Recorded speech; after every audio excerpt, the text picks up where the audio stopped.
Hello, I'm Phil Bowen, Director of the Centre for Justice Innovation, and I would like to welcome all of you to this online seminar, COVID-19 and Justice, where we go from here.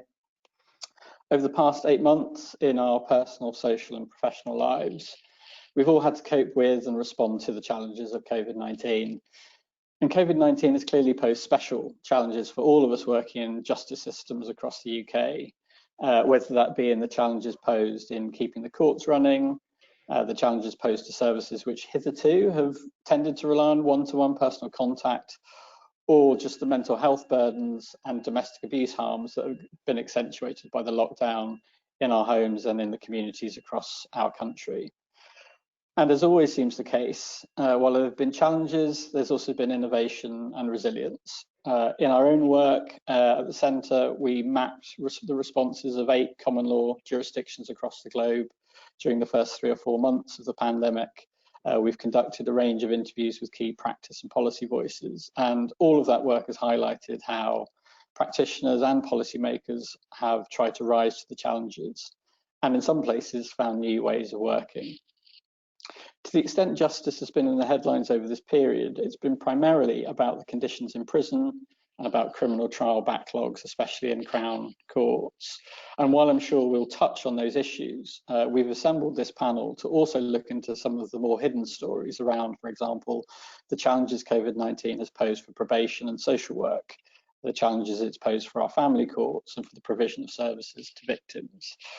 And so to explore the challenges and burdens of COVID-19, as well as to identify what the lessons are that we should take from it into the future, we have a august panel of speakers to each give their unique perspectives on the past 8 months.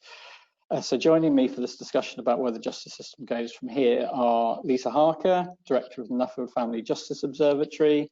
The Nuffield Family Justice Observatory exists to find and fill the gaps in our understanding of the family justice system, to highlight the areas where change will have the biggest impact and foster collaboration. Lisa was previously Chief Executive of the Art Room, a charity working with 5 to 16-year-olds with emotional and behavioural difficulties. And so we welcome Lisa onto the panel. We also have Dr. Geraldine O'Hare, Director of Rehabilitation for the Probation Board for Northern Ireland. Probation Board for Northern Ireland provides probation services in Northern Ireland, as you'd expect, supervising around over 4,000 people subject to a range of court orders and licences at any given time. Geraldine line manages the Assistant Director for Prisons, the Head of Psychology and Interventions, the Head of Communications, and the Deputy Principal for Statistics and Research. She leads on areas of rehabilitation, the Programme for Government, North and South Cooperation, but perhaps most importantly, she's also a trustee of the Centre for Justice Innovation.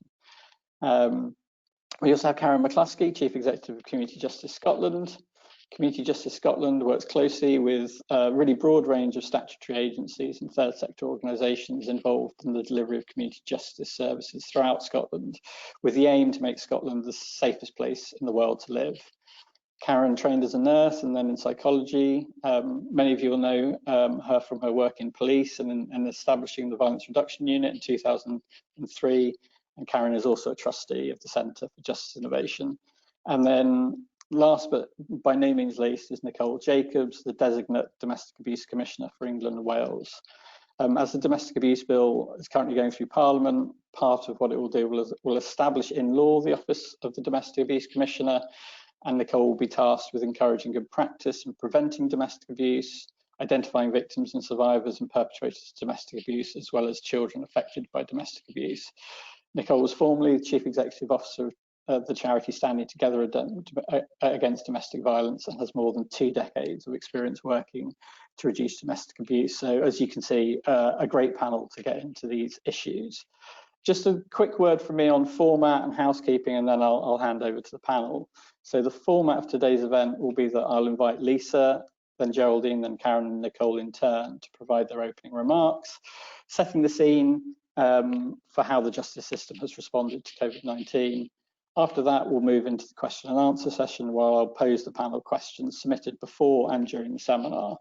So in terms of housekeeping, attendees can submit questions via the question button.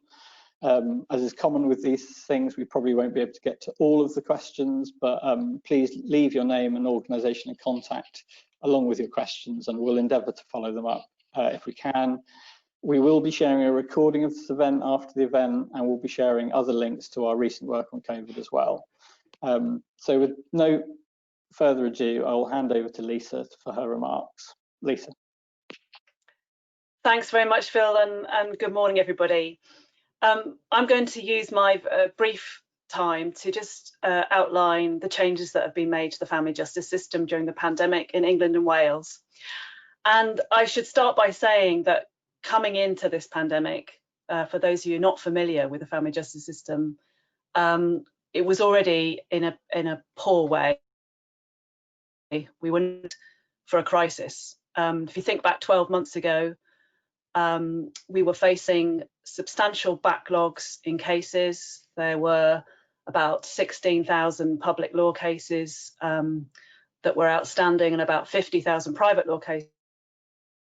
It may not sound like huge numbers to those who work in the criminal justice field, but the sort of applications we see in a year.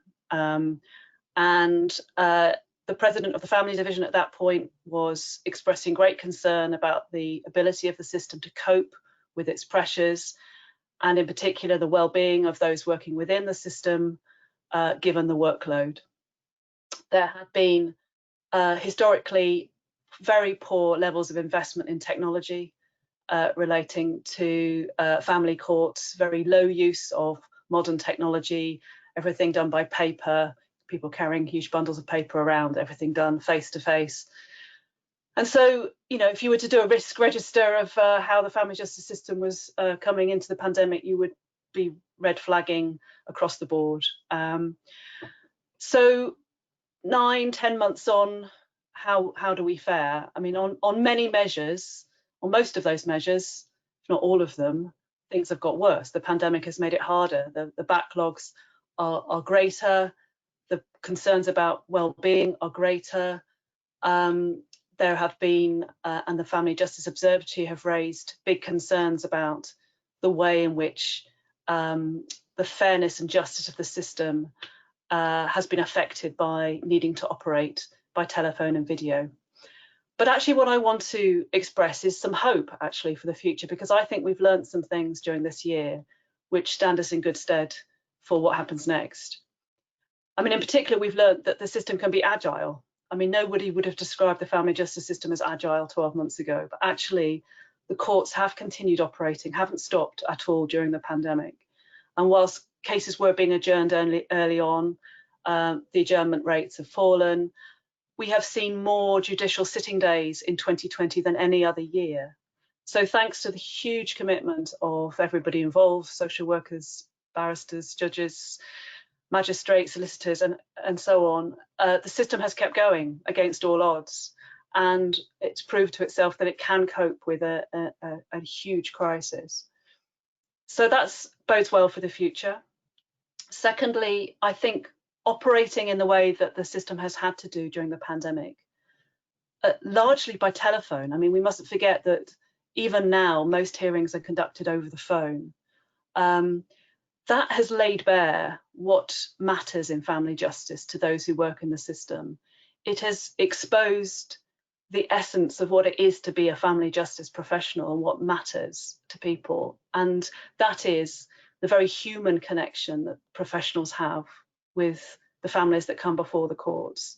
The need to be empathetic, the need to connect, the need to be kind, even when you're making decisions that families don't agree with. Have expressed that need very strongly during the pandemic. And made very real the need for there to be that connection and not just a simple application of the law. And I think this will help us in terms of rebuilding the family justice system post the pandemic to centre on what really matters most and to be clear about that. Coming into the pandemic, there were two very vociferous positions on whether you should use new technology in family justice. There were those who were strong advocates of modernisation, who felt we should be rapidly moving towards using video and telephone hearings. There were those who were adamantly against. But 9 months on, we're in a much better place to judge how best to use this technology, in what circumstances. When it comes down to administrative hearings, case management hearings between lawyers and judges and magistrates to sort out the details of a case, these can be conducted remotely very effectively. It stops a huge amount of inefficiency and wasting of time with barristers moving between courts. The e-bundles, if done well, operate much more effectively than paper bundles. We can see the efficiencies that can be made. And at the same time, we have been able to see that conducting hearings in this way, where there are complex cases, where there cannot be done humanely and justly, that a parent sitting at the end of the phone having to try to engage with a hearing about the future of their child, where they can't see their legal representative, where they can't access the court papers. That's not justice, and there are many now in the system who recognise that that can't be done in that way. So we come through these 9 months with a much clearer sense of where we want to go next.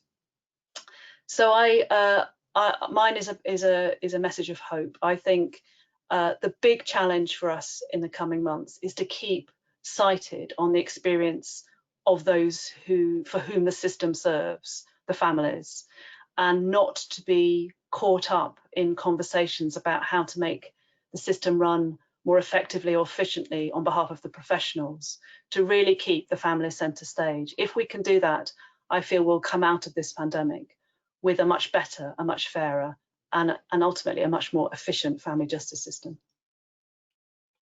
Thank you very much. Nice to have a message of hope as our start to the panel.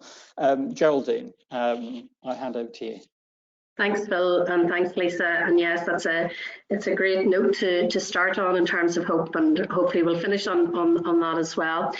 So I'm the Director of Rehabilitation with the Probation Board in Northern Ireland. Delighted to be here today to share with you our views in terms of how we've managed COVID, how it's impacted upon probation officers, and those that we work with in the community and in prisons. The Probation Board here, relatively small staffing group with over 400 staff that work across, that are probation officers, probation service officers, psychologists, and also corporate services as well. In Northern Ireland, we have retained the social work qualification as probation officers, and that qualification has been here for a very long time. So probation in Northern Ireland, we work, as Phil said, right across the entire justice system, from the point in time that somebody's in the court doing pre-sentence reports, through to supervision in the community, managing people on a licence and different orders, and we have a presence and a contribution to make through our staff in prisons. So on any one day, we supervise around about 4,000, just over 4,000 people in the community. And we write in excess of about 8,000 pre-sentence reports every year. So you can imagine how COVID really has impacted on us in terms of our staff getting out there, meeting clients in the community, going into prisons, etc., and get into courts, because all of that just all of a sudden stopped, and that was incredibly difficult for everybody, and we acknowledge that. Our experience, I suppose, of COVID, I have to be really honest, in the main has been positive in terms of how staff have pulled together. Our staff have been super. We could not have done this without, I suppose, the approach and the mindset of our staff to come on board. And what we did at the outset is that we literally mobilised all of those people to work from home. And everybody got a laptop, everybody got a phone, and we set about putting out guidance to staff in terms of how they should interface with our clients, and how they should interface with other agencies, etc., how they should conduct pre-sentence reports. We put in place operational guidance for all of our probation staff in terms of engaging with those very high-risk clients. We developed a 4-phased plan and approach, I suppose, which is now our recovery plan. So in the main, our staff have been incredible. I think they've been extremely resilient. However, I think it's important to point out, and I know Karen and I were mentioning this yesterday in another meeting, the fact that the work that we do within probation in terms of the clients that we see, the offenders that we supervise, the information that we're holding on people is now in our homes. And I think that's been incredibly difficult for people, but yet they have continued to deliver the service as best as they can, remotely in their own homes. And I think that's been really difficult, and I think it's something for the future that we really need to think about in terms of how we manage that. Because people, in fairness, have just got on with it. You know, people are managing very high-risk offenders in the community. They're possibly seeing them for short periods of time face-to-face, but the information is now with them in a home setting. And I think what we can't do is underestimate the impact that that has on our staff and obviously on staff going forward. Across justice in Northern Ireland, I think, and I know that we've taken a very collegiate approach. We have one justice system, we have one prison system, one probation system, one police system, one probation. So it's one of everything. And I suppose, as we've always said, if we can't make one of everything work, then we have a problem. But I have to say, I think justice has been properly great in terms of the collegiality. From the outset, justice, all of the agencies have come together, albeit remotely, but on a weekly call, so across prisons, probation, youth justice, everybody, police, etc., to share how things are within their staff group, to share ideas, to learn about different approaches, to learn about different practice, etc. So from that point of view, it has been great that I think there's been a real pull in trying to make this work, which I believe it has. Courts have come back up and running, and albeit there's lots of restrictions that are in place. Prisons at the outset, obviously in order to protect prisoners and staff, our staff weren't in at the outset, so all of that has begun to recover. And the virtual work, I think, has been good, but also mindful of the impact that we've got to think about. Like everybody, I'm sure we have seen a significant increase in domestic abuse. We've seen a significant increase in terms of mental health problems with our client group. And to the fore of all of this, our approach within probation is to make sure that we keep our staff and our service users safe. So we've invested hugely in terms of a wellbeing programme, and that's been really important to staff. We've done lots of learning, we've taken lots of feedback, and one of the messages, I suppose, for us is listen to our staff and listen to our service users. And we have learned a lot from them. I suppose, just like Lisa, going forward, there's lots of challenges ahead. There's lots of learning that we know.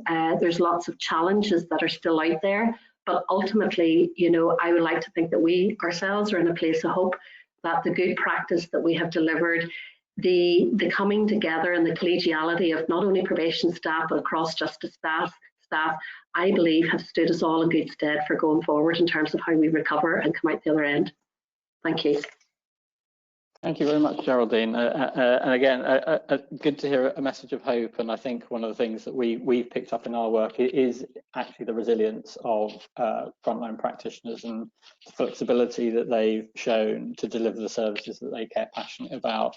It's one of the things that I think has been really sort of welcome to see, not surprising, but welcome that people have done that. And I would say, from our experiences, it's run from sort of top to bottom. It's from people at the very top of organisations right down to the front line.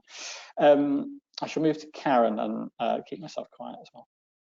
Okay, so I shan't. I'll not replicate what Geraldine said, because lots of her experiences chime with my own. But I'm going to start off with a little bit positive as well. I'm in that sort of mood because we all need it, don't we? So the one thing I would say is COVID-19 actually made us do things at pace where they've been pretty glacial before. You know, we sort of got round meeting tables, tried to decide to do something, and then 3 years later, pretty much the only thing we decided was the date of the next meeting.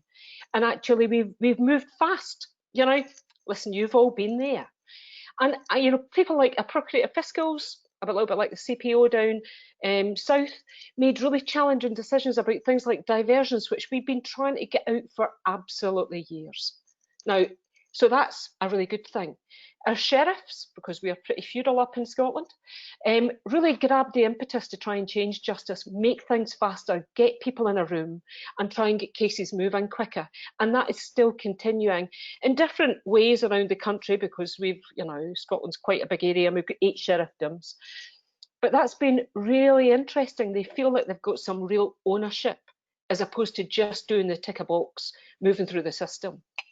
Third sector have been bloody amazing. I'm allowed to say that on, you know, on a webinar, but underfunded. They've been agile.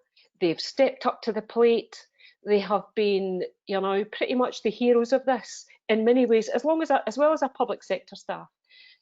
Our investigative liberation, I don't know whether you have that down south in terms of releasing people, so our remand population didn't go up, really changed at the very beginning of this. So police colleagues, you know, made really good decision making around releasing people for an investigative lib. That has changed a bit, and our remand population has gone back up, but it shows you that we can actually do it when we try hard. And oh my God, we housed people. Who knew? I have volunteered in homelessness for about 9 years. Our Airbnb market crashed because Edinburgh is full of Airbnbs. Flats came onto the market, hotels were used, and our rough sleeping plummeted. And who knew that having a home was conducive to not offending? And you know, and that has continued, although it's changing a little bit just now.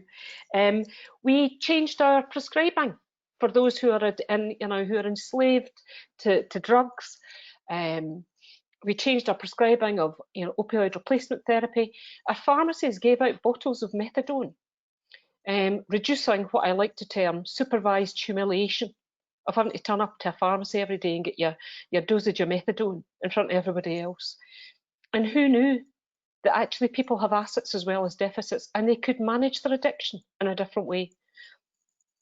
Some of the people that we serve fared better without the surfeit of services coming through their door. Again, because people also have assets as well as deficits. They don't need to be overly controlled. Some do, and we must.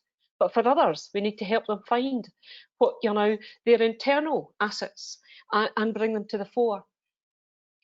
And similar actually to Geraldine, because she prompted me into action yesterday.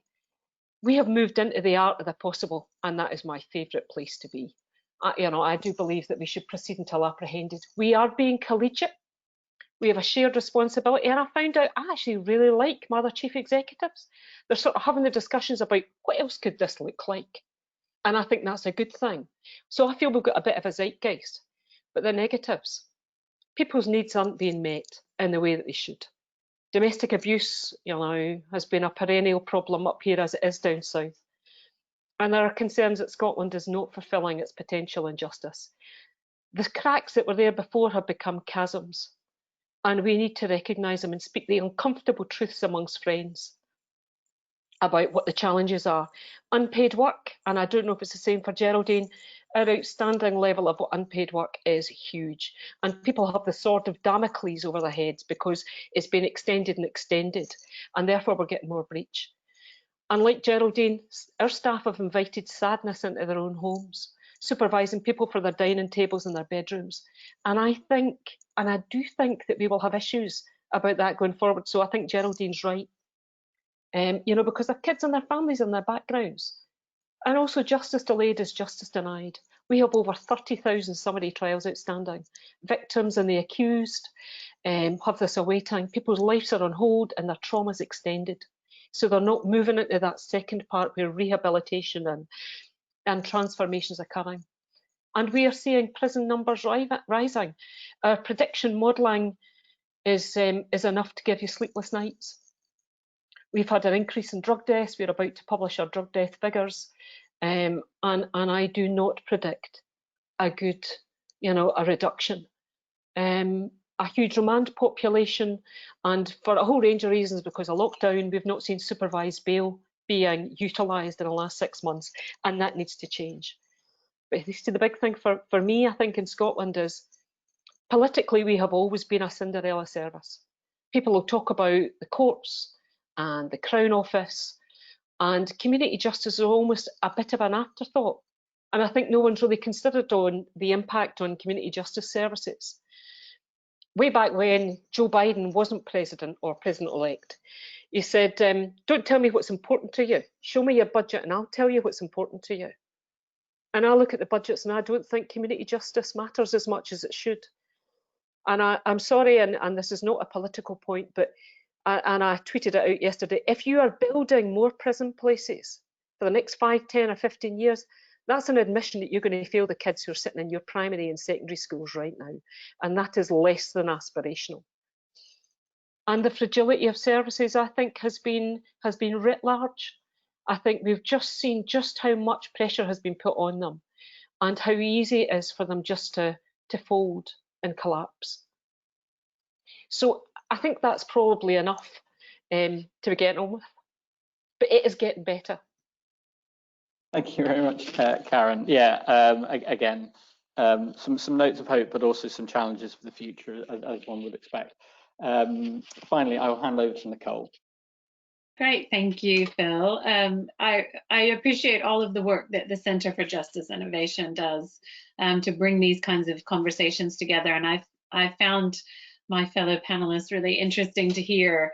And there's so many similarities within some of the workforce issues. And I think Karen's comment about cracks become chasms is very relevant for domestic abuse services and response during this time. So partly I was appointed as domestic abuse commissioner to be independent of government, but partly because the government itself recognized, certainly in England and Wales, which is the remit of my office, is how far behind we are in many, many respects in terms of domestic abuse. So that's not within the justice system only, that's within health, response, housing. There's so many things where we have great pockets of practice, but not that good practice becoming common practice.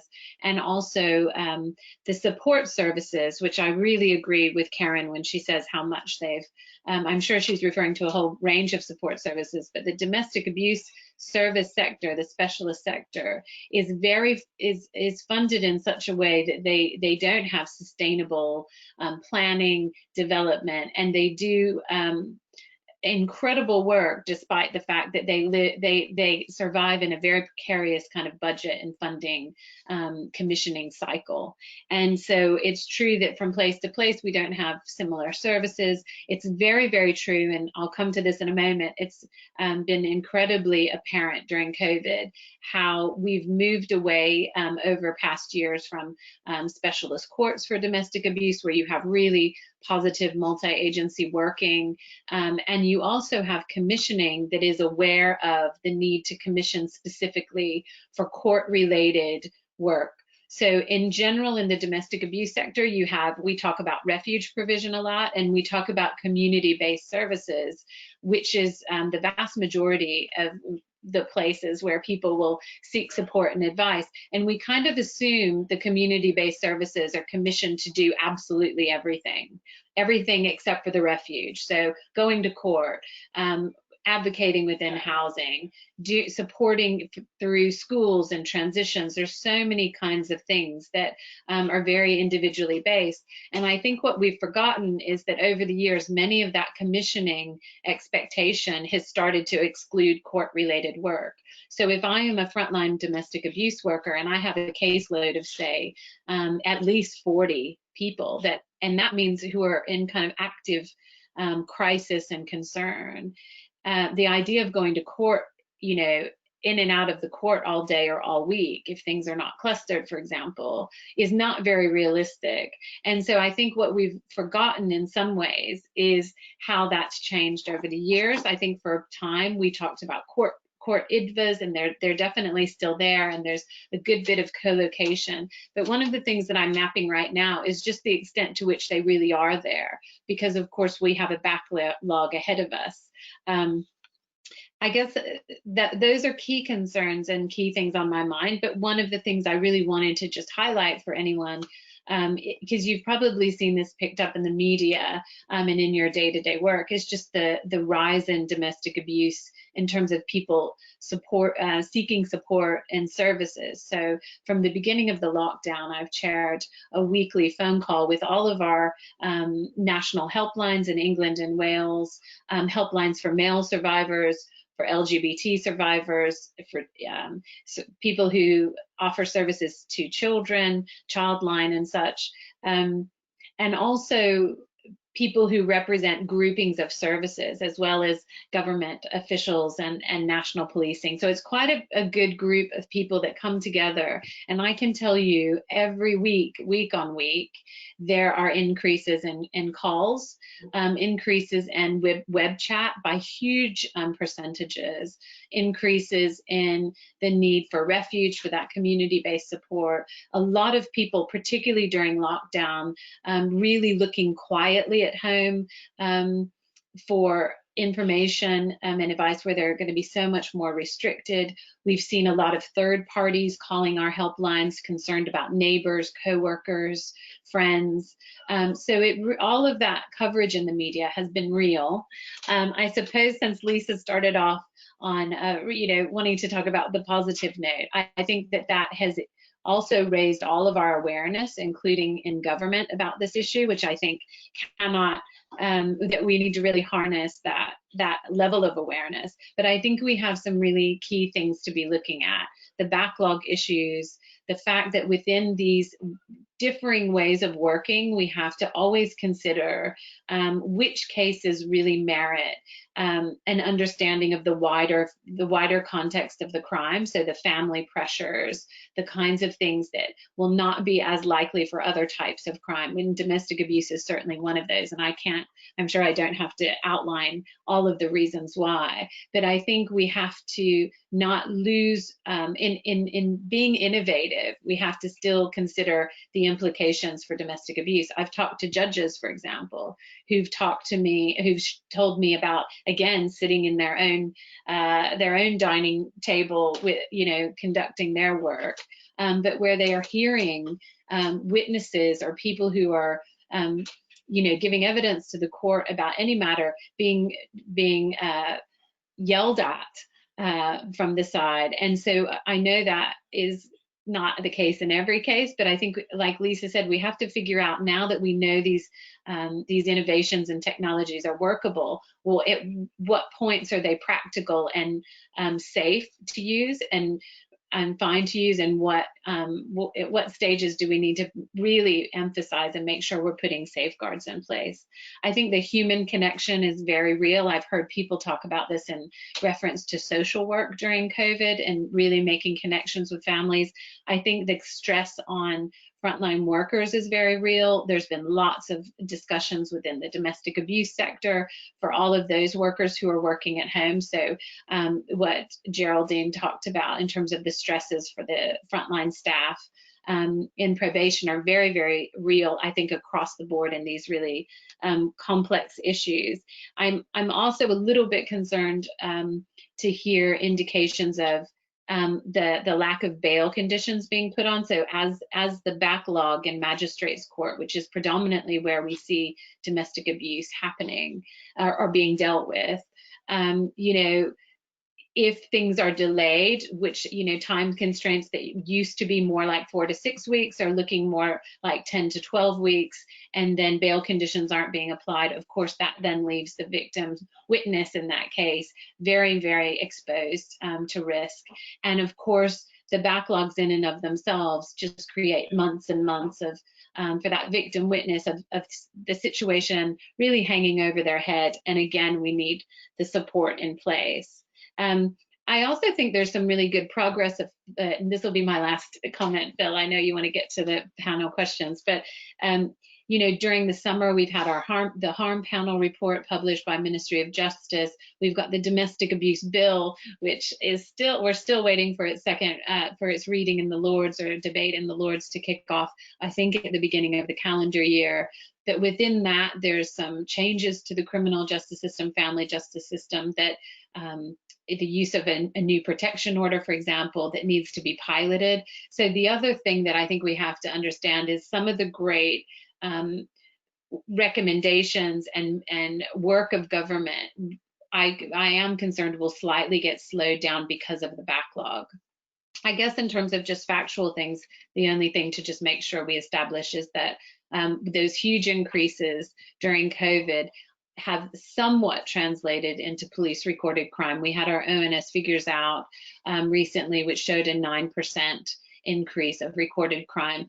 Definitely not the equivalent increase for CPS prosecutions, which dropped by 37%. So we have, and that was dropping a little bit pre-COVID, just to say. So I think it all goes back to me to this fundamental dynamic that many of the panel have talked about how much we need the multi-agency working, the partnership working between not just the traditional criminal justice partners, which is really important, but also the third sector.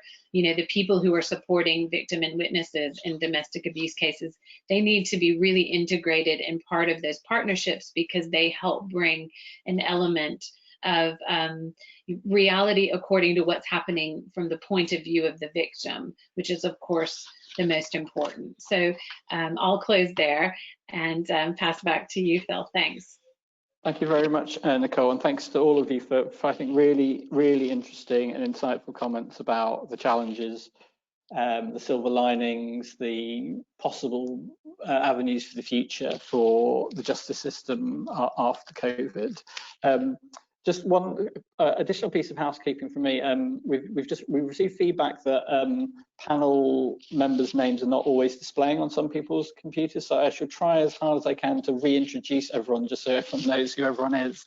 So as I go through the Q&A, so apologies for that. Secondly, as people reflect on what they've heard and look at their notes, please do send us questions via the question button.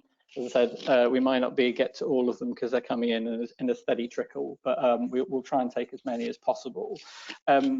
Just kind of from from what I'm hearing from all of you, I guess one of the sort of questions I had, because it's definitely come up in my own work, there have been things that have been very surprising about the response to COVID, things that I didn't, you know, for us, for example, one of the silver linings has been the renewed interest in diversion. Karen talked about it a bit, and I guess we hadn't really sort of anticipated that at the start of COVID. So I guess the question to all of you is kind of what's most surprised you about the experience of COVID so far? What's the biggest thing that the pandemic has kind of changed your thinking about? And if I can just go in order as we did at the start, so Lisa first. Well, I think I talked a bit about the surprise. It was a surprise that the system managed to be agile. It was a surprise to me that the focus on what it is to be a party in family proceedings has come through so loud and clear, and that, you know, that wasn't evident pre-pandemic. It's been very difficult to not only hear the voices of families and children, but just to even make visible not just the experience of the court, but the backstory. You know, how do people get to this point and what's going on for them? And we have to have that focus, because ultimately this is about trying to ensure that people don't get to that point, that the support is available to them, so that they are better supported to make arrangements for their children. They don't need to resort to family courts decision making. So I think it's been a surprise the extent to which that has come, not just from obviously from families when we've asked them for their views, but from professionals too. And it's going to be difficult to hold on to that, particularly with public spending being squeezed, we're very likely to revert to type and sort of fight for our particular corners and think about particular services. But for me, that is the challenge. The key challenge is to retain a focus on the people for whom the justice system is trying to serve. Right, thank you, Lisa. Geraldine. Thanks, Phil. I suppose, and maybe I've touched on it earlier on, the biggest surprise, although it shouldn't be a surprise for me at all, but has been people's ability to react as quickly as they did, to adapt to the changes. Sometimes I sit back and I think, gosh, how did all of that happen? How did we enable people to do it? Well, actually, they enabled themselves, because we have such fabulous staff and really committed probation staff and committed partners, as Nicole said, across the third sector, that it shouldn't have come as a shock at all. And I'm not surprised, but, it is out there. And I suppose how innovative people have been, and maybe that innovative side of people has had an opportunity now to come out, and in terms of how flexible they are in adapting to what works for them, because not one approach, I suppose, works for everybody. So people have been able to tweak it. People have developed a blended approach. They've done it in a way that has had to work for them, and that's obviously not without its challenges. But I suppose across the entire justice system here in Northern Ireland, the will and the need and the commitment to do the right thing by the people that we work with, I think has been quite amazing. Shouldn't be a surprise, but it has been amazing. And I don't think that, we've always said, look, not one organisation can manage justice, and nor should we. And I just think the partnerships have been tremendous, and a lovely way of people coming together to work through very difficult times. Thank you. Thank you, Geraldine. Karen McCluskey. So, one or two things what surprised me. So we formed a big criminal justice board of all the chief execs, and we've decided not to go back to where we were, but try and build something completely different. And 8 months down the line, that's still the intention. And that gives me a little bit of hope, which I think is good.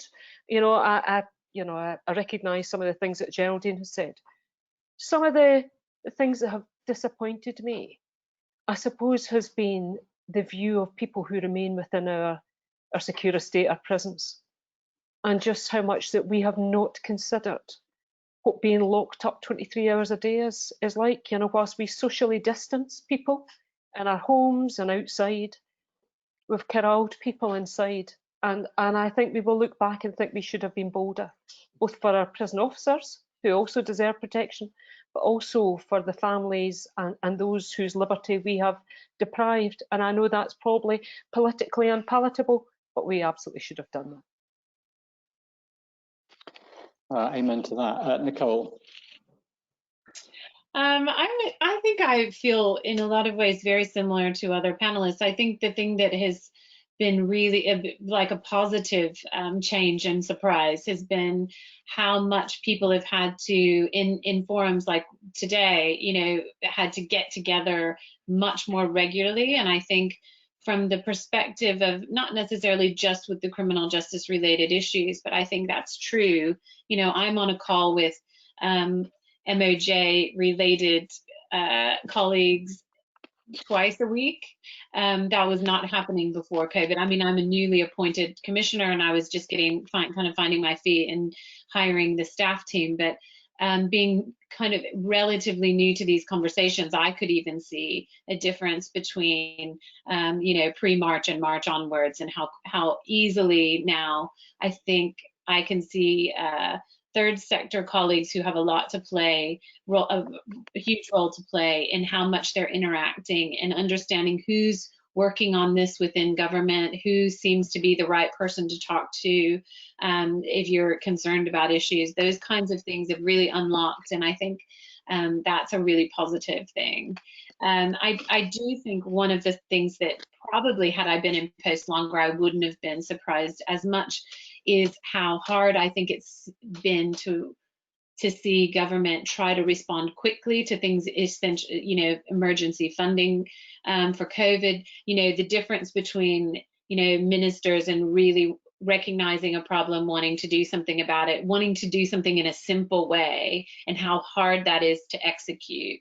It has been a good learning curve for me. And I do just think, I agree. I think I would hope that we'll retain a good bit of these active conversations, partnerships. They'll start to pivot in a different way, I think. But I think people have all recognized having a much more active conversation and making sure, and it's making it easy for people in a virtual way, for people to get together and talk through things, is a much better way to work than, say, publishing a guidance document and then realizing the feedback that you'd have about it. It feels like we're kind of really recognizing an efficient way to work together. So I think, I hope that a lot of that will be retained. Thank you very much. The next question, I'm not going to ask everyone to respond to, because some of you may want to avoid answering it, depending on your positions. But the question that was submitted beforehand was, how has COVID changed the politics of justice in the short term, and how do you think it will affect the next 2 to 5 years in terms of the political conversation around justice? As I said, I won't force everyone to answer that, but does any of the panelists want to take that one on? Lisa? Well, I would say that, typically justice has been very far down the pecking order in terms of allocations of resource, and that's why we went into this pandemic in such poor state. There are some signs of change, though. I mean, I think last week's spending review had a better settlement for the Ministry of Justice than we might have expected 12 months ago. And I think some of the publicity around the backlogs in criminal courts and indeed family courts has hit home. I think people have heard that, and there is some recognition of need to respond. So it's a small chink of light, but I think it's important to build on that. And I think similarly, more widely, we need to tell these stories in a way that resonates with the public and with the media, because this is where politicians will shift their position when they know that this is of public concern. Does anybody else want to give a list, Karen? I'll have a go without trying to get sacked.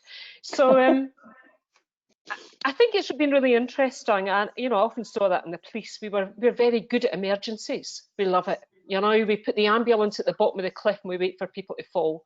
And I do worry slightly that that's where we are, and that we've forgotten about the broader prevention. If we to look at, and I would of course look at, some of the justice work that I do as a public health thing. So we need to look at the prevention side of it as well. I do worry as we go forward over the next 3 to 5 years, because we've got such debt, that we will focus on the immediate and not really unpick the wicked issues that drive people in, the trauma, the level of addiction, the homelessness. I worry that might go and things will get worse, and I might be proved wrong.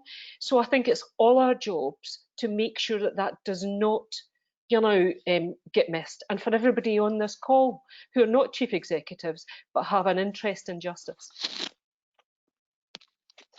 Does anybody else want to? Geraldine? Just to say, so I suppose here in Northern Ireland we have a great Justice Minister, Naomi Long, who is hugely committed to justice and to progressing a lot of those issues. She came in with a number of priorities, and we've talked about them even this morning. We've touched on them around domestic abuse, mental health, tackling paramilitarism and criminality, etc. So in many ways has set a really good tone, for those working in justice. And I think, we're in a good position here to drive a lot of those initiatives, and obviously with her direction and support. So, we're very happy with that, and obviously to take our lead there. Great. Does anybody else want to come? Nicole, did you want to say anything, or are you going to give it a pass? I'm good to give that a pass. Yeah. Okay. The next question it has been submitted while we've been speaking. So the question is, are we humanising the whole justice system enough? What COVID has highlighted is that challenges that were already there pre-COVID have been exacerbated, indeed, as we've heard. And moving forward, are we listening to and putting the voice of those who've had the experience and walked through this themselves in order to shape what we do next and where we go from here? Who wants to answer that question? Karen and then Geraldine. So it's interesting. This is one of the things that we've done for years, is have people with the experience of the system at the heart of the decision making, because we realised that alienation and hopelessness was part of our problem. And I think we've done quite well in that. I do see some challenges ahead though. So for example, whilst we are looking at virtual courts, which sound great, and although I've never really felt that our problems were always solved by Silicon Valley, I do worry that we need to involve people, who've got that experience, because we deal with people who are neurodiverse, huge levels of trauma, and that ability to manage, that whole process is incredibly important. So we need to see how people are and not how we are. Just because we can do it doesn't mean that we should. Somebody's at my door now. Geraldine. Yeah, I'll let Karen go and see the postman. Yeah. Yeah, I think it's a really good question, and service users are at the heart, in terms of our learning, and we have, I believe, done well in that area, not just before COVID, but during COVID as well. And I suppose more so around listening to what they say, how this experience is for them and has been for them. And we engage with them in terms of surveys and interviews, and tell us how this has been, tell us what you think has worked and what hasn't worked, etc. And we have taken a lot of that on board.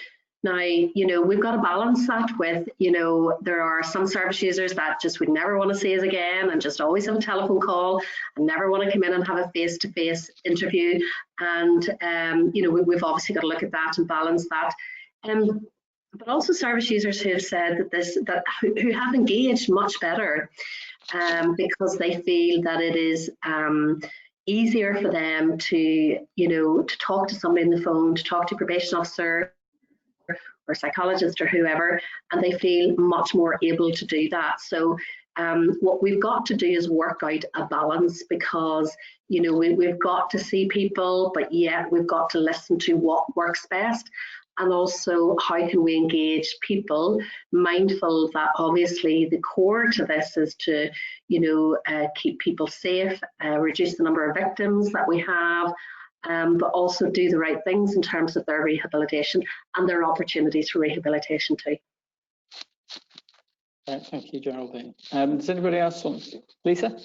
And then Nicole. So I think when it comes to family courts, we've got a long way to go. I mean, I think people in the population as a whole don't really understand what goes on in a family court and who those families are. And unlike in other areas of law, where you've got some reference points in your kind of culture to understand what might be happening, it's a bit of a mystery to most people as to who these families are and what kind of circumstances they have. And where it hits the public conscience, it's normally in a negative way. These are about people who are doing terrible things to children and need to be punished for that. So we've got a long way to shift the focus and rebalance the power, really, and to give the chance of families and indeed children to explain what it's like for them and to better understand the journeys that they have that coming into the family court. I think the pandemic has given us a chance to see that in ways that we hadn't seen before. I think it's given us that opportunity to start to tell that story.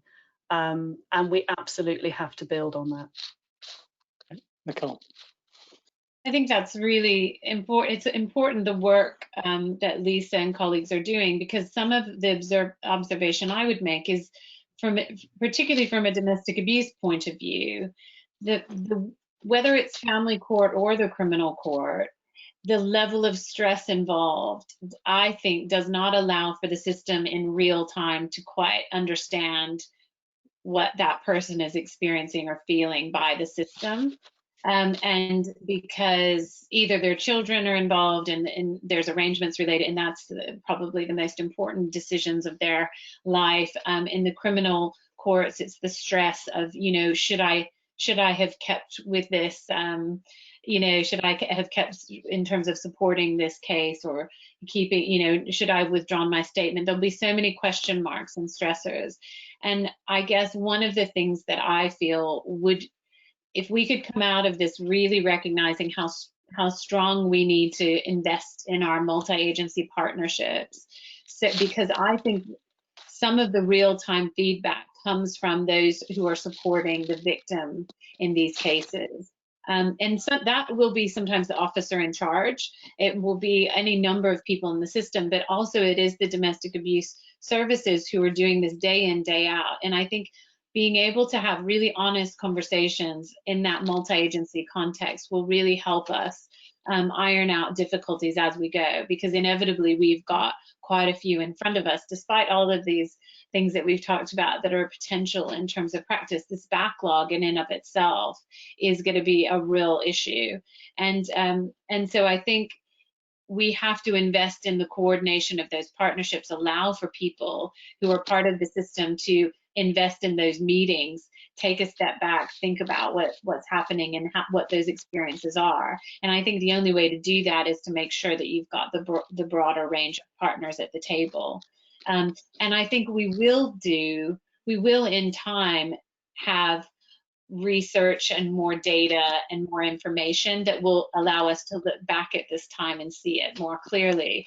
But what I'm afraid of is sometimes I even have this where I might be feeding back about, for example, to the Justice Committee about the concern on bail conditions being applied. And sometimes the response will be, well, in the guidance that we've issued, it says this, and so therefore that won't be happening. Or, you know, we've put aside so much funding for this technology, so therefore it should be there. Well, the fact is, if anecdotally you hear that sometimes it's not there and it's not happening, it's hard to. It's not actually that. I mean, people are willing to look into things, and there's a lot of problem solving happening. But I guess what I mean is, I think sometimes what we hear anecdotally will be established a little bit more clearly later, and that's what I do slightly worry about.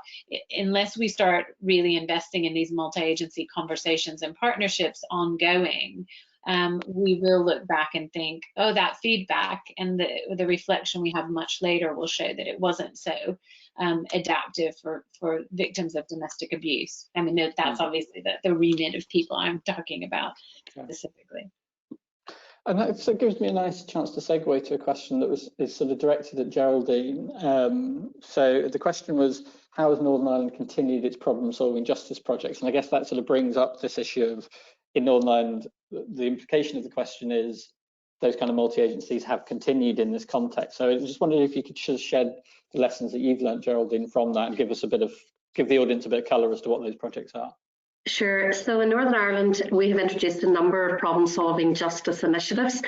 The first one, I suppose, was a challenge set by the Lord Chief Justice a number of years ago to introduce an alternative to short prison sentences.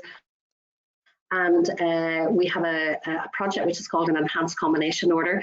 Obviously, I don't have too much time to go into any detail on that, but so to date we have around about over 550 people who have come through that order, which is a court order, but it clearly deals with those people who typically would have gone to prison for 12 months or less. And it's been really innovative with really good outcomes. It's been evaluated a number of times, so with really good outcomes, albeit it's still early days. We've continued to deliver on that, and albeit, you know, we haven't been able to see all of the clients face to face. You know, the partnerships are still involved. We're still managing these people. We're still linking them into services, and that's worked really well. The other projects that we have are the domestic abuse programs, which are what we refer to them as the unadjudicated programme. So these are people, Nicole, you'll be interested in, that haven't come into the justice system, but we are targeting them at a very early stage because we don't want them in the justice system. And these are typically men who are identified through social services for their children on the Child Protection Register, and they're offered an opportunity to engage in a perpetrator programme. And that's been really great. Now, we've managed to continue to deliver them right across all of the health trusts in Northern Ireland remotely. It's not ideal. We have our partner support workers that are involved in all of them, and it's continued, and we've done really well with them. And then the other project is the drug court. We have a substance misuse court, which has continued to sit. And the judge, Phil, you've been across to see Judge Bagnall, has been determined that this court will continue through COVID or through anything, and it's been super. So we've really just, I suppose, mobilised the staff and the judge, and we've continued to deliver this project. Now, what we have found is that the engagement of the clients on the substance misuse court has significantly increased. We've had an 87% engagement of these people in that drug court. And I think it tells us something. The learning has been they need that support, they need that interaction, and they need that help. So, and there's a few other projects that we're continuing to deliver, but I have to say, we've been really impressed in how they continue to be delivered, albeit in a very different style and a very different approach. But I think it says something about the need to continue to look at those diversion, those innovative projects to do something different, which has been great. Okay, thank you. And did anyone want to sort of come in? Anyone on the panel come in there on the same issues, or shall I move on to the next question? So next question we have is, what are the key learning points in respect of staff post-COVID that you'll want to take forward and develop in your own organisations? And what are the two key barriers which might hinder taking forward those key learning points? Does anybody want to, and I guess for those of you who don't run sort of big organisations, maybe just a comment more broadly on the impact of COVID on staff. Does anybody want to take that question on? Karen? Do you know, it's been interesting, but it'll not be any different for anybody else on this call. Some people have coped well and some people haven't. And I think, and I'll say this from a leadership perspective, it's been a real learning experience for me how to pick up, and I trained as a psychologist, some of the absence of people during, the quietness, the lack of contact. I think it has been hugely challenging, and I think we've talked about it frequently, but I don't think we've really grabbed the issue as yet. I think it has brought us closer. I mean, we've now, we used to have quite separate teams. We've worked more interdisciplinary. I think that has been a good thing. And for me, it's shown that my organisation perhaps needs some transformation. I think we got too comfortable in the way that we worked, and we need to have a stern word with ourselves about what we're going to do, in the future. But we've also had to invest in things like counselling services, because people bring their whole self to work. This is not a 9-to-5 job, and actually, what happens in their home lives actually also affects their work. And I'm sure people would say, well, it shouldn't be thus, but it just is. And I think as leaders and managers that we have to recognise that and show a little bit more compassion. Yeah. Does anybody else want to respond to that? Lisa and then Geraldine. So, I agree on the points on wellbeing. I just wanted to reflect that we've noticed such a clear disconnect between the experiences of those at senior levels of the judiciary and magistrates and district judges, for example, and doing the work over the last year to try to reflect what's happening in the system has really exposed that. I mean, the work of magistrates having to run hearings over the telephone from their own home.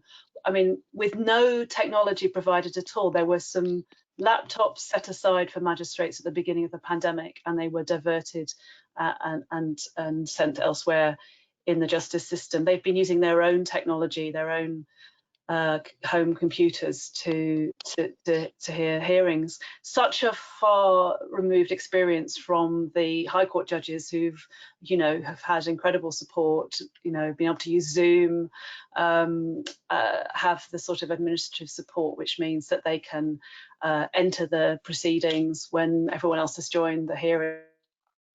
And so it's important that we keep that in mind, that the experience is very different depending on where you look.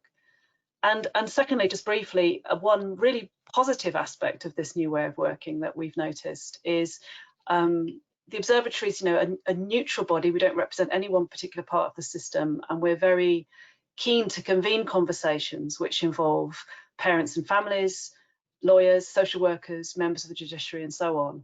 It's been so much easier to do that using this form of technology, to squeeze an hour in the end of a busy day for people to come together and share their reflections, rather than ask them to travel to a meeting. And I think that's been very helpful, because it's just closed the gap in that conversation between different professionals and indeed with families in a way that's more accessible and efficient for people. Thank you, Lisa.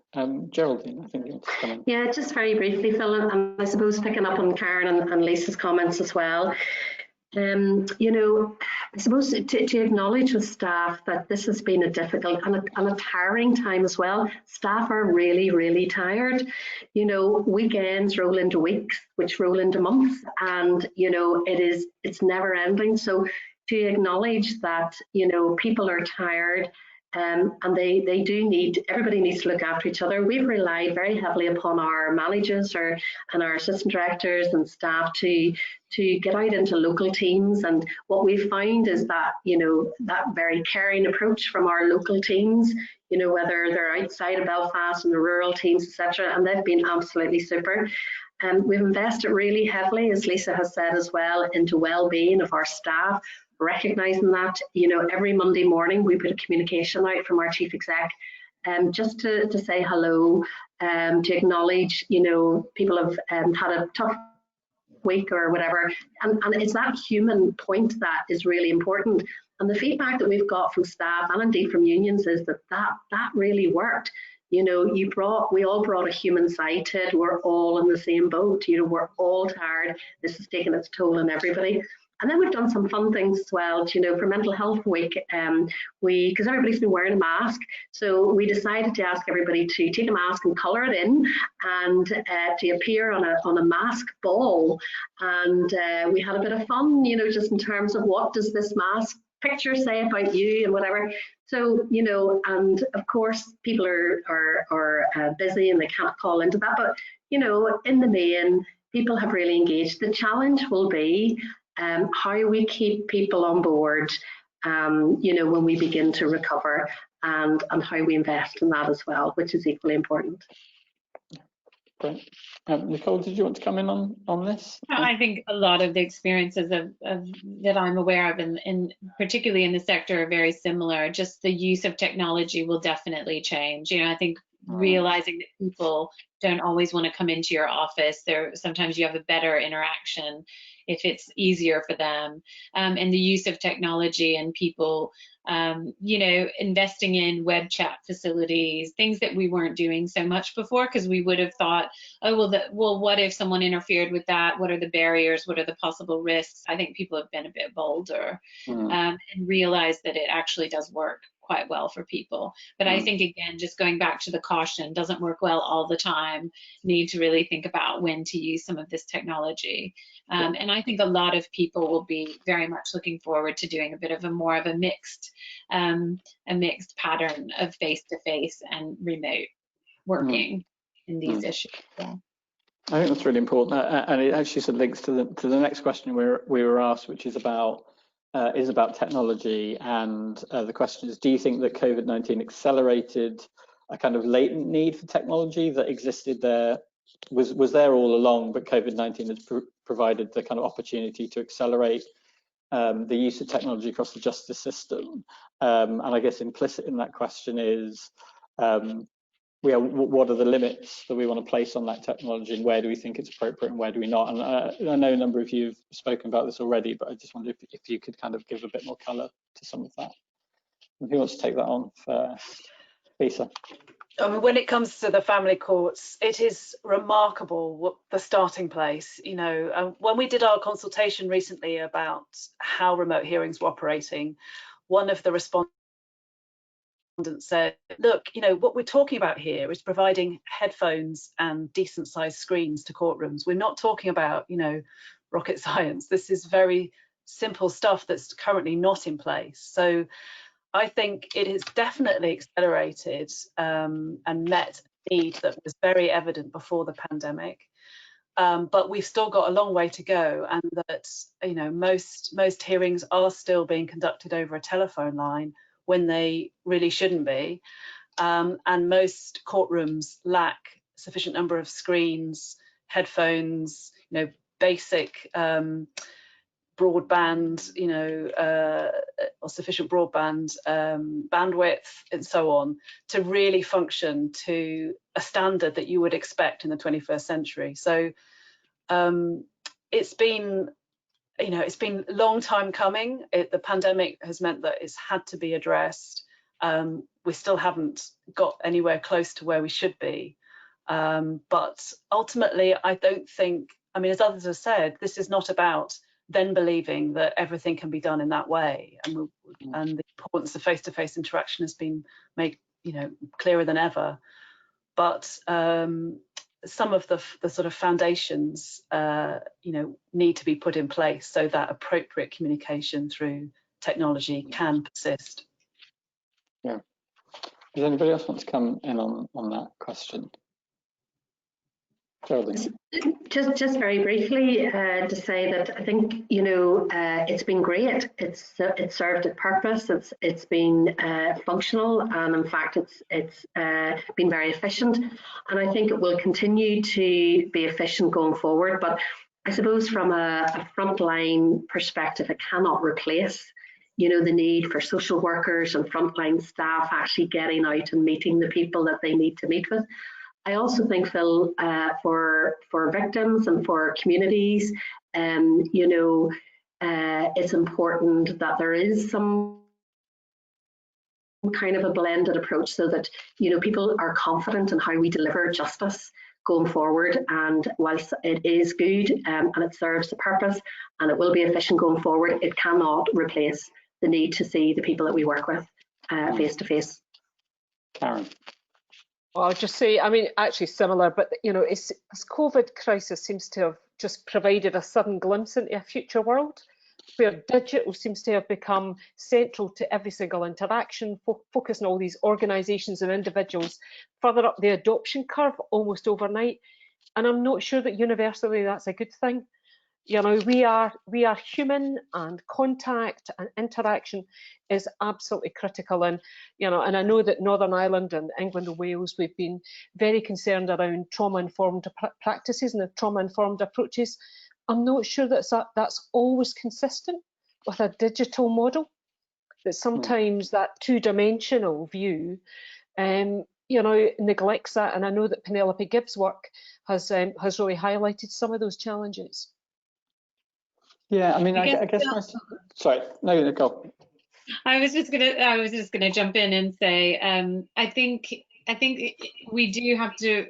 My worry is slightly that we'll make some broad assumptions, and then to deal with a huge backlog, we will remove some element of choice. And I think, you know, it feels like, particularly for those who are, you know, in, say, domestic abuse is a perfect example where I think the choice element is really important. I was actually kind of went into some of these arrangements very early in COVID, assuming that people would readily choose a remote evidence the way to give evidence remotely. Sorry. And what I realized talking to people I know who work in and out of courts is that, in fact, quite a lot of victim witnesses were wanting to come to court. I think it's something to do with the separation from home. Like, I don't want to talk about these things at home. The kids are in the next room or other people around, even if you feel you are able to do it privately. And obviously there are centers, you know, there's places you can go to give remote evidence. And I think that's been really positive because it opens up the element of choice. But I worry a little bit in really wanting to rev up and deal with the backlog, that some of the choice will start to fall. And I think that will then, be part of our increase in attrition rates that I think we are very likely to see because of such long waiting times, potentially. And I don't know if people feel that's a similar case in Northern Ireland and Scotland. I think it certainly will be the case in England and Wales. And I do worry about that, things moving a bit fast for the system to slow down and consider things properly. That's all I wanted to say about that. I was going to say, Nicole, I mean, and you've presaged what I was going to say anyway, but we in, I think, 2017 or 18, I can't remember, released a report called Just Technology, which looked at online courts, video courts, as one of the areas that we looked at. And one of the things that was interesting in the kind of public focus group work we did was, I think that what we heard in both the survey that we did and in focus groups was a willingness to think about the use of remote hearings for certain matters, but once, and this was in criminal justice, once matters got serious, an expectation from the public, there was an expectation with two limbs. One was, if it was me, I'd want to be able to go to court because I want to be able to see the kind of whites of the eyes of the prosecutor, and I want my day in court.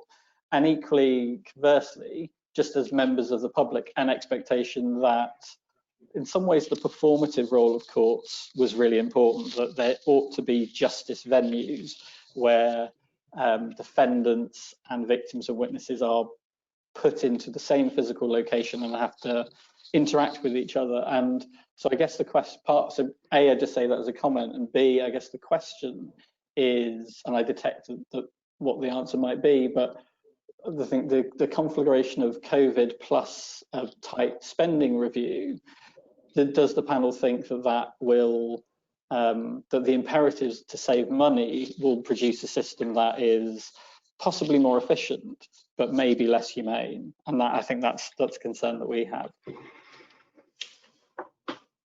I really have that concern, because I've talked to frontline professionals who've dealt with backlogs in the past, within a certain locality or court area where there's been backlogs and there's been some initiative. And what they will say is all this great practice we tended to have before kind of was put to one side to just churn through the backlog. And that's what I think we have to be really cautious about now. I'm not saying it will definitely happen that way, but I think, possibly the glass half full is, I've said we have all these, much more frequent conversations, much more joined up conversation throughout COVID. And I hope that will remain so that we can safeguard against that. The other quick thing I wanted to say about technology that I think would be a huge, it could be a huge step forward, would be some kind of use of technology in terms of interpreters in court, because I know I've had a lot of feedback from survivors who have not been able to access interpreters as easily as they would have. And I think that's always been a bit of a problem. But I think having just been on an international event yesterday, and amazingly, I just clicked a button and through a channel I was getting simultaneous, translation from someone who didn't have to be in the room with me. Or it does make you realize there are these possibilities that you could use technology in a really powerful way to make sure that some of the problems we've had in the past could be ironed out much more efficiently. The other thing I haven't quite figured out is, at least in England and Wales, I do think some of the technology has been more prevalent in Crown Court as opposed to magistrates' courts. And I think that, of course, the domestic abuse volume is sitting in magistrates' court. So I'm keeping an eye on that. I'm not absolutely convinced magistrates' court even now are really equipped with the technology they need. Yeah. Did anybody else want to? Lisa and then Karen. I mean, I would agree with Nicole's concerns about the dangers, but one of the things we haven't discussed, which I think it's interesting, is that one of the effects of having to go online with hearings is a slow erosion in the seriousness and status of the court. We've had lots of feedback from members of the public and also from professionals about incidents that they've come across where parties may not realise that they're in a court, in the equivalent of a courtroom. They don't take it seriously. The behaviour is different. We had one example of a district judge conducting a private law hearing, and then the very next day one of the parties got in touch to say, thank you very much for the meeting, but I'm not going to take your advice, not realizing that it was a judgment. I mean, you can see why that is happening, because it doesn't feel very different from the meeting we're having now, and any other meeting that you might have with a professional. And so it's very difficult to replicate that feeling of being in an important place and it being very serious. And whilst there are things that I think could be done to address that, I mean, not least that it's ridiculous that there isn't a sort of standard court backroom for every judge and magistrate, it's still going to be difficult to get that sense of an occasion. And I think that this is something that needs to be taken very seriously by the MOJ and HMCTS, that if we're going to protect that importance, that sort of sense of the seriousness of the moment and the gravitas of the court, then it can't necessarily be done over a video link, and certainly not over a telephone line. So whilst that there is the definite dangers that the efficiency argument will push in one direction, I think there has to be, a counter push to recognise, not just for the benefit of the parties and particularly vulnerable parties, but also for the benefit of justice. Yeah. Karen. Similar point. Right. Yeah. So I think probably you've got time for two more questions. So the penultimate question, and it might be that only a few of you feel that you're capable of answering this, but are there any key initiatives that any panel members have developed in response to youth justice and children and their families? What have been the unique challenges for them and in that part of the system? So questions about youth justice, children and families during this pandemic. I wouldn't know as much about that, but I would be really interested to hear what others would say about that. I mean, one of the things that we know, sorry, no, Geraldine. The only thing that I would say is that obviously we have our own youth justice agency here in Northern Ireland, who have continued to do a super job in terms of their innovations, their diversion projects, etc. So it'd be great if they were here to be able to answer that question, but just to give them a shout out that, there's a load of working on with our youth justice in terms of diversion. Karen. Do you know, it's probably youth justice is the one area in Scotland which I think we can be rightly proud about, reducing the amount of young people who've ended up in prison and how we've managed them around need and not deed. And it's interesting having the last question about technology. Who knew that this new technological era would suit young people much better than it suits us, because they have really engaged with this. I mean, I think that's the thing that's often missed, is that around 1 in 10 people don't have any access to internet. We seem to think that everybody's got it, and 1 in 7 need help to navigate, lots of technology. Interestingly, young people don't, and they've really engaged with this much better. So in a way, I think this has opened up a bit of a new era, in terms of how we, interact with young people. They quite like things like WhatsApp and messaging. They'll often tell you more over that than they would, when they're sitting face to face and not liking that interpersonal interpersonal sort of relationship. But it's been a really interesting genesis, I think, for some of our youth justice services. I know that's probably not the depth you want, but I just think it was a good thing. And one of the things that I've heard from some of the meetings that I've had is that lots of workers now have a one-to-one relationship with lots of our young people because we've needed to do it. And who knew that would be a revelation? People actually knowing the person that works with their name, having a relationship with you that's built over technology and sometimes in person, has been transformational for lots of young people and their families.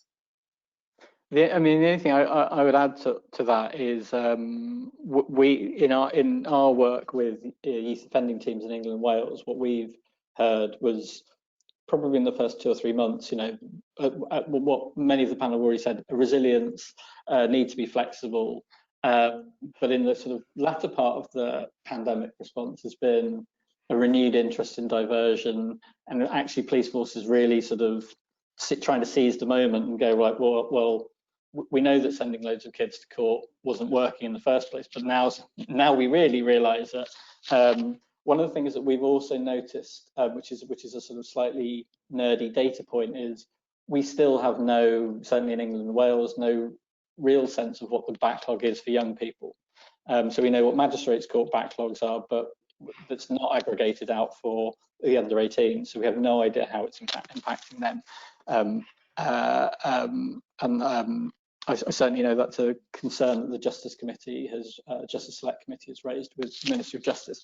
So finally, given everything you've heard and discussed today, and we've already talked about it a bit, but what are the 2 or 3 things from each of you that you feel hopeful for about the future in light of the response and the challenges of the COVID pandemic? So let's finish on notes of hope. And I'll go in the order that we've spoken in. So Lisa, notes of hope. I'm feeling really hopeful today. I don't know whether it's the news about the vaccine, but I'm definitely in a hopeful mood. I think, yeah, I'm very hopeful that we will build on this focus on the people for whom the family justice system is for, the children and the parents involved. And I think we've started that process. We've got a long way to go, but I think there are signs that this matters not only to the families, of course, but actually the professionals within the system want to see that. That's why they came into the system in the first place, and what motivates them in their work. And I think I feel hopeful that we'll have a sensible understanding of the benefits of certain kinds of remote working and the disadvantages, and that we will not see it as 100% good or 100% bad, but a much more nuanced appreciation of when it works and when it doesn't. Thank you, Lisa. Geraldine. Yeah, thanks, Phil. I'm, I suppose, hopeful that for the system as a whole, but I'm also hopeful that our staff have seen the benefit of their continued investment and their passion and their compassion to continue to deliver the work that they do. I think in terms of hope, it gives the justice system hope that we can do something different and continue to do things different, and how flexible that we can be. I think it gives hope to our service users that we're listening to them in terms of how we engage them.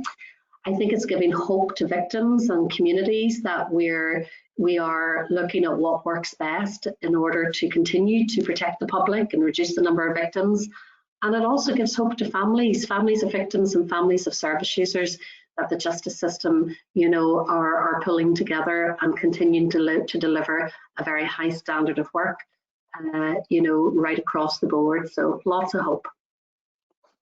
Good, very good to hear, Geraldine. Karen. So mine's is a really basic one, because it's about homelessness. Homelessness, I deal with so many people who don't have a home. And I think that this will have transformed us, actually getting people into some place where they feel safe, where we can get them in a life that's predictable, understandable and manageable. I hope that won't change. Now we've shown that we can do it. I also hope that people now know more about prevention. If COVID-19 has taught us anything, you all know more about public health than you did about the beginning, and prevention matters. And I'm sure that won't go away. And I suppose in terms of the transformation of community justice and about those colleagues who manage people in the community, it really matters. And if it matters to you, you're going to have to pay for it. And if we really if I want to transform Scotland to be the safest place, and it is on its, it's on its path, it's got big aspirations. We just need to give ourselves a shake up and start to imagine what it looks like 5-10 years in the future, and start to fill in that ingenuity gap between the level of our problems and the services that we have, and invite lots of the people, including some of the young people who are out there, to try and reinvent what it looks like in the future, so that we're not having the same conversations in 5-10 years' time. Excellent. Thank you very much, Nicole. I would really agree with that, with Karen's view of what I often call the coordinated community response to domestic abuse. So things, you know, we're talking about justice system today, but there's so much to say about what we could be doing much earlier to really help stem any of that flow to into the criminal justice system and the family justice system. As Lisa said, there's been a lot of conversations and discussion about how to invest in the direction that would prevent or provide early intervention. And that's some of the reason for my office and what I really look most forward to in a lot of ways. I think all of the things that people have talked about looking forward to in terms of retaining the best of the innovation and the best of the multi-agency working, I'm very pleased specifically that the government recently has done a bit of funding to specialist domestic abuse courts and mental courts, which I know you're involved with, Phil, and I'm really, really pleased to see that that's happening, as well as some of the pilots and the innovative work coming out of the Harm Panel report on family courts. I think taking the best of what we've learned from this period, applying it into these pilots and into this work will really help build better what good looks like, or what good could look like in relation to domestic abuse in both the family and criminal court. Thank you very much, and thanks to all panelists. I thought that was a really fascinating hour and a bit chat that really set out a vision post-COVID-19 of a preventative, humane, innovative justice system that recognises and champions the voice of service users and victims, that invests in the well-being of practitioners. Let's hope we can get there. So big thank you to all the people on the panel. Big thank you to the attendees for submitting questions and for being here. Particular thanks to Hannah, Lucy and Duncan in my team who've done all the background technology work, which I couldn't possibly do. Just in terms of just basic things, we'll be sharing a recording of this event in not too short a time, sharing links to some of our recent work and other people's recent work on COVID-19 and justice system response. We've got a number of free newsletters if you want to sign up. Please go to our website, www.justiceinnovation.org, and please follow us on Twitter @CJO Innovation. Thanks again to the panel. Thanks for those attending. And yeah, I hope everyone has a good and restful day. So thank you very much. Thank you. Goodbye. Thank you.